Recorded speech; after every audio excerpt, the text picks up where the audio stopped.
அனைத்து சலுகைகளுடனும் நீங்களும் Kuwait, Dubai, Abu Dhabi போன்ற நாடுகளுக்கு வெளிநாடு செல்ல வேண்டுமா? உங்களுக்கான விடுமுறை மற்றும் போனஸ் அனைத்து சலுகைகளுடனும் விதேசி வெளிநாட்டு வேலை வாய்ப்பு மையம். தொடர்புகளுக்கு இப்போதே அலையுங்கள் 0742-800-8000. அஸ்ஸலாமு அலைக்கும் வரஹ்மத்துல்லாஹி வபரகாத்துஹு. அன்பார்ந்த அனைத்து உறவுகளுக்கும் இனிய காலை வணக்கம். உங்கள் மீது சாந்தியும் சமாதானமும் உண்டாக எல்லாம் வல்ல இறைவனை பிரார்த்தித்தவனாக இன்றைக்கும் குவைத்துடைய பல முக்கியமான செய்திகளை பற்றி தான் பார்க்க போகிறோம். வீடியோவை கடைசி வரைக்கும் பாருங்கள். தெரியாத நண்பர்களுக்கும் மறக்காமல் ஷேர் பண்ணுங்கள். வீடியோ பிடிச்சிருந்தா ஒரு லைக் பண்ணுங்கள், சப்ஸ்கிரைப் பண்ணுங்கள், தொடர்ந்தும் சப்போர்ட் பண்ணுங்கள். குவைத்துடைய டினார் மதிப்பு அவ்வளோதா பார்த்தாலும் இலங்கைக்கான ரூபாயில் ஒரு தினாரின் மதிப்பு 1072 ரூபாய் 41 உள்ளது. இந்தியாவின் ரூபாயில் ஒரு தினாரின் மதிப்பு 306 ரூபாய் 513 உள்ளது. இது அல் முசைன் எக்ஸ்சேஞ்சினுடைய அப்ளிகேஷன் ஆன்லைன் ரேட் ஆகும்.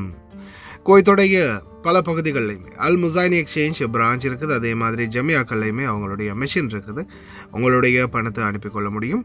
குவைத்துடைய பல எக்ஸ்சேஞ்சுகள்லையுமே அக்கௌண்ட் நம்பரை மறைச்சிடுறாங்க. இதை பற்றியும் உங்களுக்கு தொடர்ந்துமே தெரிய தரது. நீங்கள் ஏதாவது ஒரு புதிய எக்ஸ்சேஞ்சுக்கு பழைய பற்றுச்சீட்டோட போகிறீங்களா இருந்தால் நிச்சயமாக அதில் அக்கௌண்ட் நம்பர் சரியாக இருக்கா அப்படின்றத செக் பண்ணிக்கோங்க.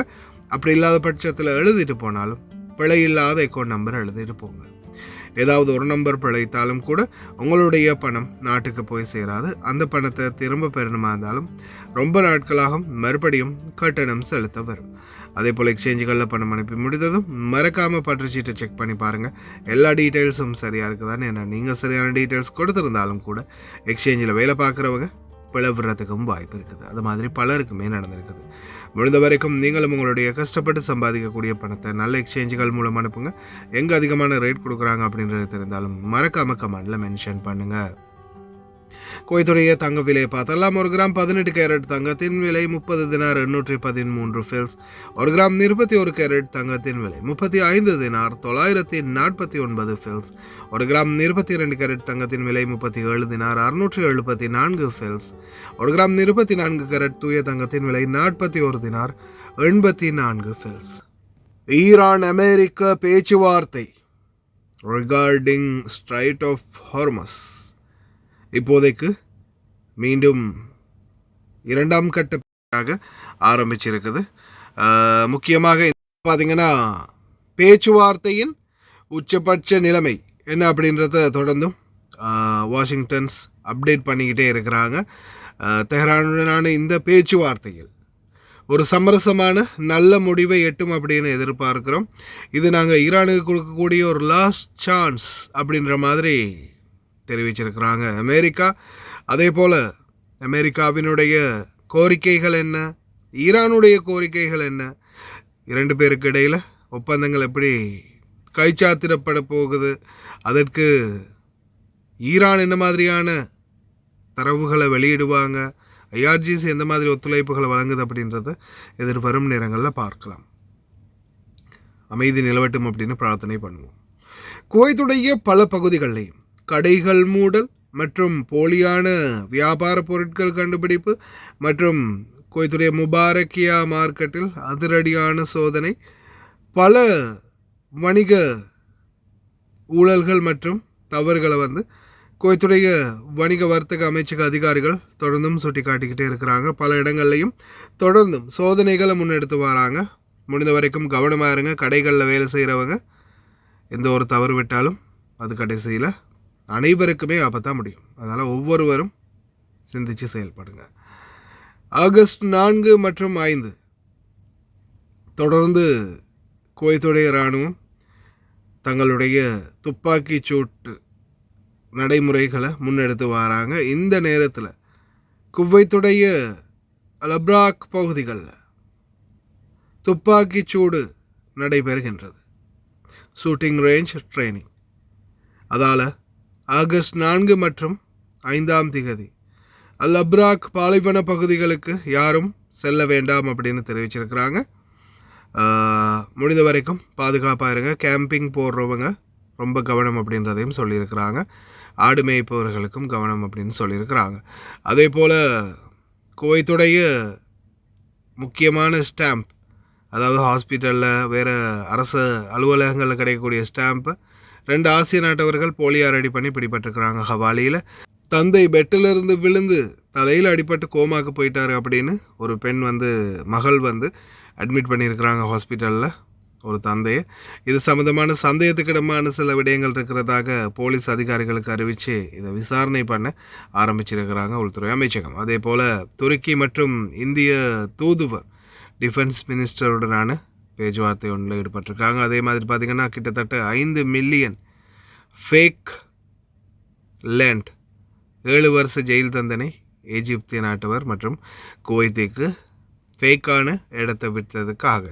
அதே மாதிரி கள்ள டாக்ஸி ஓட்டக்கூடியவங்க இன்னும் பலரையும் தொடர்ந்து குவைத்தில் சோதனைகளில் பிடிச்சிக்கிட்டே இருக்கிறாங்க.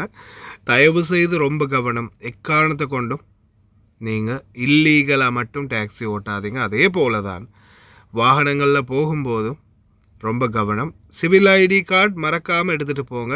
சில நேரங்களில் இனி வரும் நாட்களில் எல்லா இடங்கள்லையும் சோதனைகள் அதிகரிக்கலாம். சட்டவிரோத தொழிலாளர்களை இந்த நாட்டிலேருந்து வெளியேற்றுறதுக்கான சாத்தியக்கூறுகள் நிறையவே இருக்குது. தொழிலாளர்களுக்கும் வேறு விதமான சந்தர்ப்பங்களை வழங்கிட்டே இருக்கிறாங்க உள்துறை அமைச்சகம். அதால் ரொம்ப கவனமாக இருங்க. லயன் எக்ஸ்பிரஸ் கார்கோ நம்பகமான கார்கோ. இதோ நீங்களும் தொடர்பு கொண்டு உங்களுடைய கார்கோ பொருட்களை அனுப்பலாம். 90 93 61 67 தொடர்புக்கான இலக்கம் 66 16 84 14. இன்னும் ஒரு இலக்கம் 55 17 27 47. அதே போல் இன்னும் ஒரு இலக்கம் 50 53 79 39. இன்னும் ஒரு இலக்கம் 99 69 84 94. இப்போது உங்களுக்கும் குவைத்தில் இருந்து ஏர் கார்கோ மூலம் உங்களுடைய பொருட்களை இலங்கை தாய் நாட்டுக்கு பாதுகாப்பாக அனுப்ப லயன் எக்ஸ்பிரஸ் கார்கோவை இப்போதே அழையுங்கள். 65675177 என்ற தொலைபேசி இலக்கத்திற்கு. أعلن الرئيس الأمريكي دونالد ترامب أن المحادثات الجديدة المزمع عقدها مع طهران هي الفرصة الأخيرة أمام إيران للتوصل إلى اتفاق وتجنب تصعيد الهجمات الأمريكية. كما جدد ترامب خلال لقائه الصحفيين في المكتب البيضاوي في البيت الأبيض تأكيده على أنه لن يسمح لإيران بفرض رسوم على السفن التي تعبر مضيق هرمز، مشددا على أن هذا الأمر ليس بندا للنقاش في المحادثات الجارية حاليا مع طهران. Are the talks with Iran now off and are airstrikes back on? They're going on right now. It's an amazing thing. We have a little problem with Iran because we have many talks and we'll say we have or we don't have. We're straight about it. But they deny. But they're not denying it now. They just put out a statement not denying it. But for some reason when they're talking, they don't like saying that they're talking. So I say, wait, we're in talks. Big deal. We're in talks. And they'll sometimes deny it, even though they spend hours and hours together talking. No, the talks are going along. We're going to hit them very hard yesterday, very, very hard, harder than any attack. I think I can say, General, from a point of knowledge, any attack since World War II. That's pretty big. And we were set to go, and they called. And in addition, Saudi Arabia called, and UAE called, Qatar called. Got calls from numerous people. I don't want to use the word begging, but some were. In particular, Iran did not want to be hit. And they said, we want to talk. We want to talk about the Strait, but more importantly, from my standpoint, we want to talk about the denuclearization of Iran. Because it's what it's all about. This is why I'm doing this. And it should have been done. It's now 50 years. We keep saying 47 years, but 3 years have gone by. But it's for 50 years that other presidents should have been doing or other countries. Didn't have to be us, but other countries. And nobody did it. And it was time, and we hit them hard with the B-2s more than a year ago now. And that knocked out their capability, their potential capability. We've done a great job. But when we talk, we say we're talking. If we're not talking, when you ask me, no, we're not talking, I'll say it.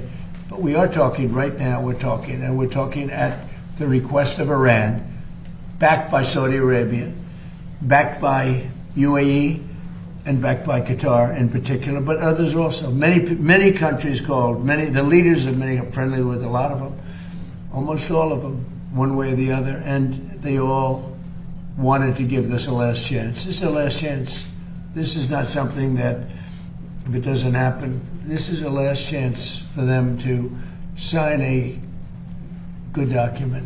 الهيئة العامة للغذاء والتغذية قامت بجولات تفتيشية مستمرة على محلات بيع اللحوم والملاحم في سوق المباركية، وتشمل المخالفات بيع لحوم فاسدة، وأيضا تسييح لحوم مجمدة لبيعها على أنها طازجة، وعدم وجود شهادات صحية للعاملين. نفذت الهيئة العامة للغذاء والتغذية جولات تفتيشية مكثفة على محلات ومنشآت بيع اللحوم في سوق المباركية. يتم ذبح الذبائح في المسالخ المعتمدة الرسمية الخاضعة لإشراف الهيئة العامة للغذاء والتغذية تحت إشراف طبيب بيطري. يتم الكشف على الذبيحة قبل عملية الذبح وبعد عملية الذبح للتأكد من صلاحيتها للاستهلاك الآدمي، وبعد كشفها والتأكد من صلاحيتها للاستهلاك الآدمي تختم الذبائح بالأختام الرسمية المعتمدة، وكل نوع يختم على حدة، ومن ثم تنقل هذه الذبائح بوسائل نقل مجهزة.